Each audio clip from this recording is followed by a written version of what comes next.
And then this material that's flowing out of...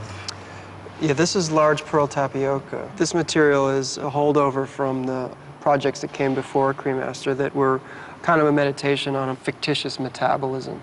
It's basically looking for a way to regenerate its energy, you know, by creating a metabolism between complex carbohydrates and sugars, but adding these materials like Vaseline and prosthetic plastic into a fictitious metabolism.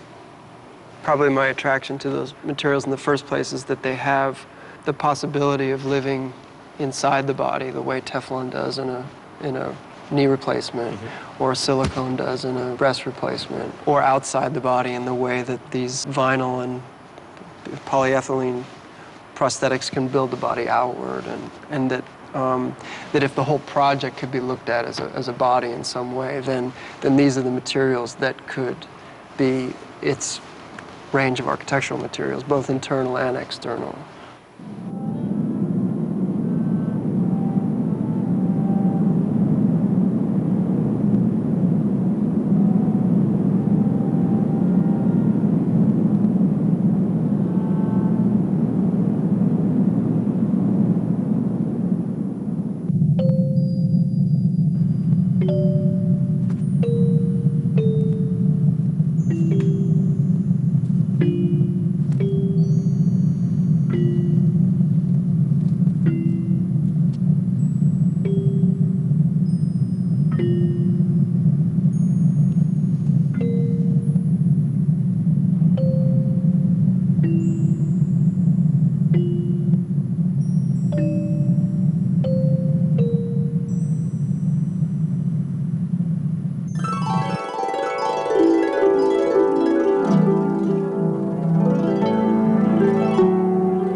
So, Matthew talked about this cycle starting as with this map, but then as it evolved, it's sort of stories developed out of it, out of each of these places.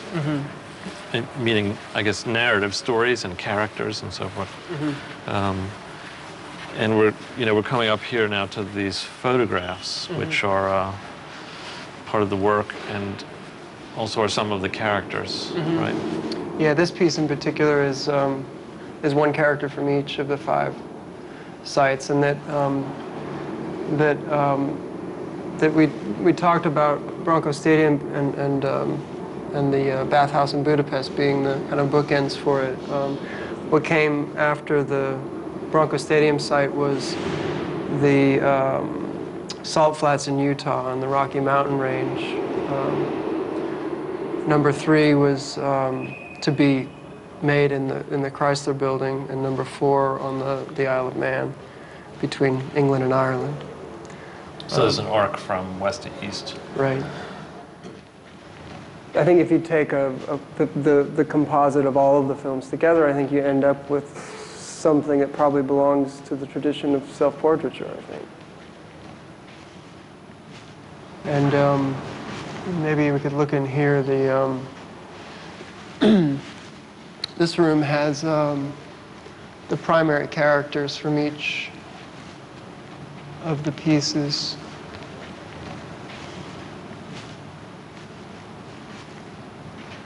It's starting here with Cremaster 1.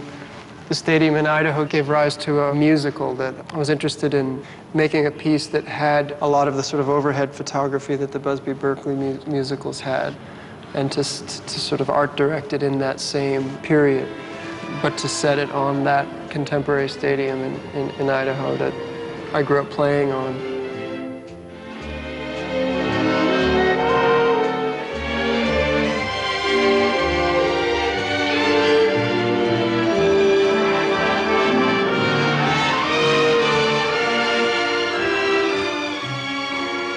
What I ended up doing was going back to the high school I went to in Idaho and asking the drill team coach if she could help me recruit a group of dancers. So a lot of the dancers in that piece came from the high school team and the college team that's there. You do have a knack for finding the most unlikely people to participate in your projects. I remember in Cremaster 2, you also had a team of people who rode horses, or... Yeah, well, number 2 was set in the salt flats, where we built a salt ring, kind of on the scale of a rodeo ring that would house the execution scene in the story of Gary Gilmore, who was executed in 1977 for the murder of 2 Mormon men in that area.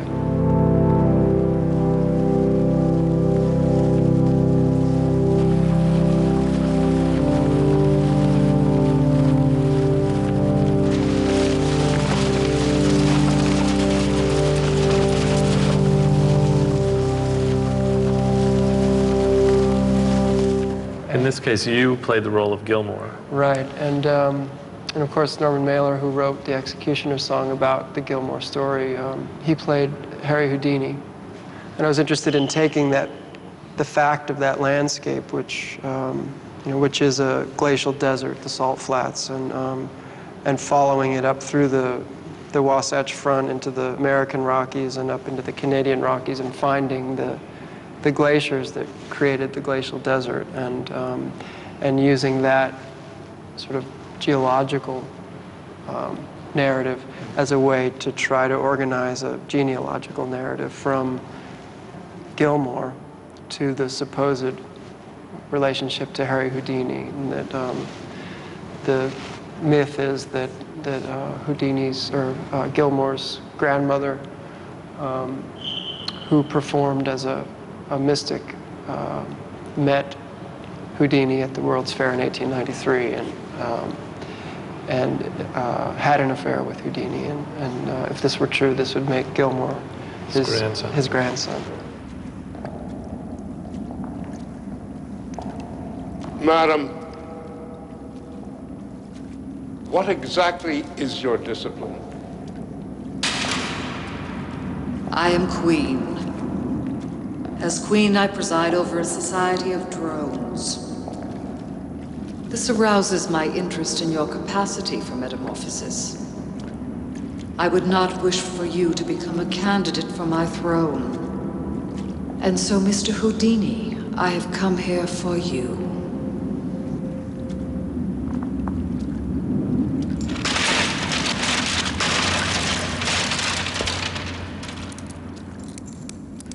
I am Faye. It felt very important for Mailer to play that role as the author of the story. Mm-hmm.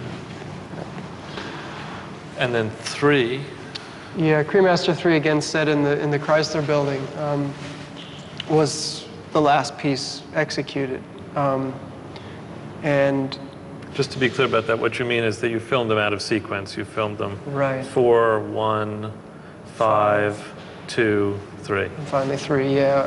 I wanted to end in the center and to make a very vertical piece in the center that could function as a kind of a spine, and to tell a story about sort of an ambitious form, in this case the Chrysler Building, that would attempt to sort of perfectly bisect the project and perfectly reflect in 2 ways, like some sort of a mirror onto the 2 halves of the project, and have a kind of a hubris to it, both as a architectural form and as a story. You play this character. Yeah, this character is called the Entered Apprentice, and Richard Serra plays the architect of the Chrysler Building. But I think what my interest has been is to declare that the character is the Chrysler Building in this case, and that these aren't. These characters are secondary in that sense, that they sort of activate that architectural character, and that somehow they're not given the agency that a cinematic character normally is. Or poured stone cold a silver skin, high reflection the surface takes. All-seeing eye, this mirror thin, fraternal estimation made.